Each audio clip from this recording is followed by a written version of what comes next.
ఓం అస్మద్గురుభ్యో నమః.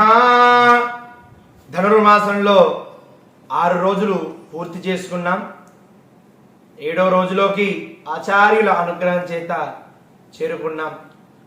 ఈరోజు పాసురాన్ని ఒకసారి శ్రవణం చేద్దాం. నాచియార్ తిరువడిగలే శరణం.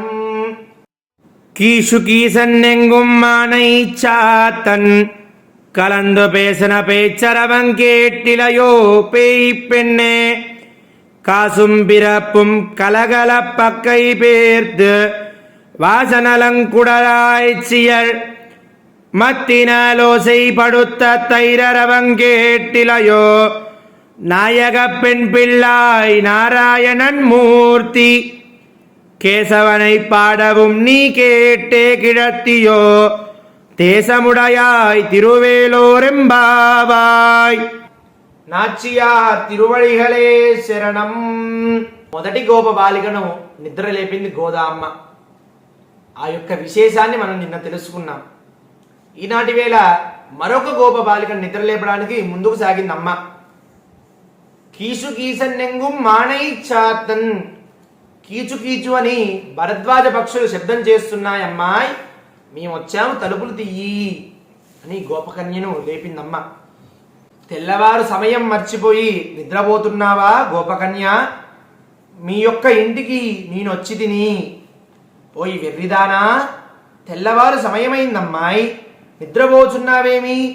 బయట భరద్వాజ పక్షులు కీచుకీచు అని ఈడు పక్షులతో సర్వదిక్కులా వ్యాపించినటువంటి కీచుకీచు అల్లడి వినిపించడం లేదా?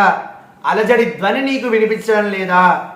మిగురు పరిమళించుతున్నటువంటి చక్కని కురతములు గల గొల్ల పిల్లలందరూ కూడా, గొల్ల పడుచులందరూ కూడా తమ మెడలో ఉన్నటువంటి మంగళ సూత్రములను, కాసులను, పుస్తెలను, కంఠాభరణములు గలగల అన్నటువంటి అస్సముతో కవ్వము చేత పెరుగు చిలుకుచున్నటువంటి ధ్వని నీకు వినిపించడం లేదా? కేశవుడి పేరు కలిగినటువంటి శ్రీకృష్ణుడు యొక్క కళ్యాణ గుణములు మేము పాడుచుండగా నీవు నిద్రపోతున్నావా? ఓ తేజోముకి, తలుపు తీయమ్మాయి, ఉదయం అవుతుంది, వెళ్దాం పదా, మాతో పాటు రా అని గోదామ్మవారు ఆ గోప బాలిక నిద్ర లేపిందట. అప్పుడు గోప బాలికకు సందేహం కలిగింది. మీరన్నీ తప్పు చెబుతున్నారు, మీరంతా అబద్ధం ఆడుతున్నారు, సమయం రాత్రిగానే ఉంది, ఇంకా ఉదయించలేదు, తెల్లవారలేదు అని లోపల ఉన్నటువంటి గోపకన్య చెప్పిందట.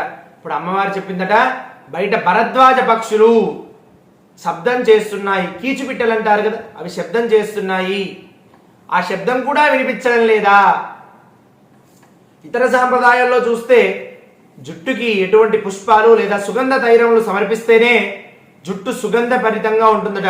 కానీ మన సాంప్రదాయంలో లక్ష్మీనారాయణ వైభవాన్ని తెలుసుకుని స్వామి యొక్క అభిషేక తైలాన్ని మాత్రం శిరస్సుకి ధరిస్తే ఆ సుగంధం కొన్నేళ్ల పాటు వెళ్ళదు, కొన్నేళ్ల పాటు చెరగదు అని స్వామి వైభవంలో ఉంది, శాస్త్రంలో చెబుతున్నారు పెద్దలందరూ కూడాను.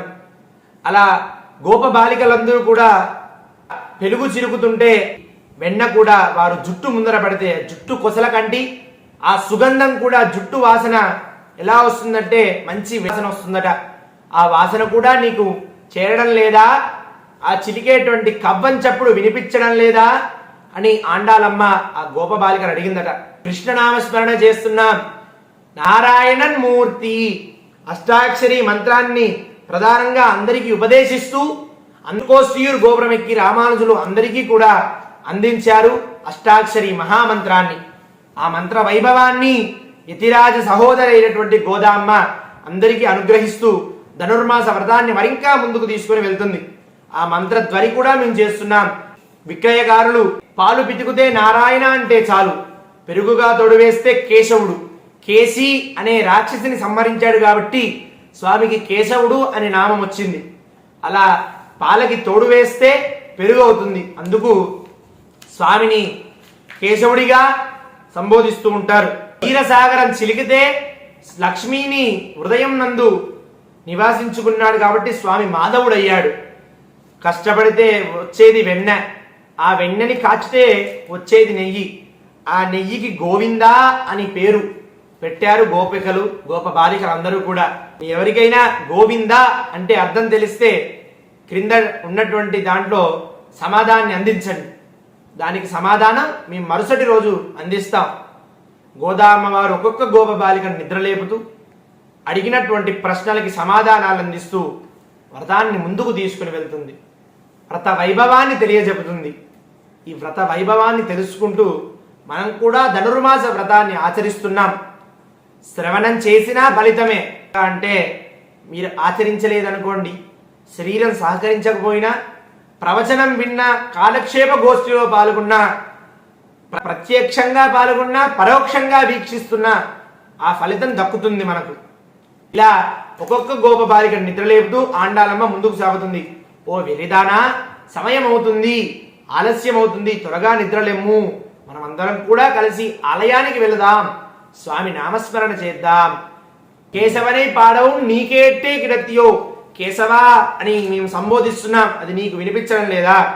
దేశముడయాయ్ తిరువేలో రెంబావాయ్, తొందరగా లేవే పిచ్చిదానా, ఆలస్యం అవుతుంది అంటూ ఆండాలమ్మ గోపబాలిక నిద్రలేపింది. ఇలాంటి భాగ్యం మనకందరికీ కల్పించారు ఆచార్యులు. అందరికీ కూడా ఆచార్యుల అనుగ్రహం ఎల్లవేళలా ఉంటూ ఈ ధనుర్మాస వ్రతాన్ని పూర్తి చేసుకొని గోదా రంగనాథుల పరిపూర్ణ అనుగ్రహం పొందుదాం మనమందరం కూడా కలిసి. జై శ్రీమన్నారాయణ. నాచియా తిరువడిగలే శరణం.